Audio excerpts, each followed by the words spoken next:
ऊंचे ऊंचे माड़ा बाछरे मेरो पापा जी ऊंचे हो तो नाम तो हारा गे माई से ऊंचे ऊंचे माड़ा बाछरे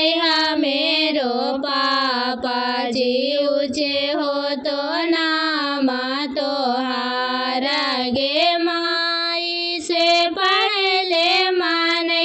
पापा गोतिया से नैया जी तबे करिया बेटी के विवाह गे माई से पहले मानैया जी पापा गोतिया से नैया जी तबे करिया बेटी के विवाह गे माई से हाथवा मेले हो जी पापा लोटा जाला पनिया जी चली जाओ गोतिया मनावे गे माई से हाथवा मेले हो जी पापा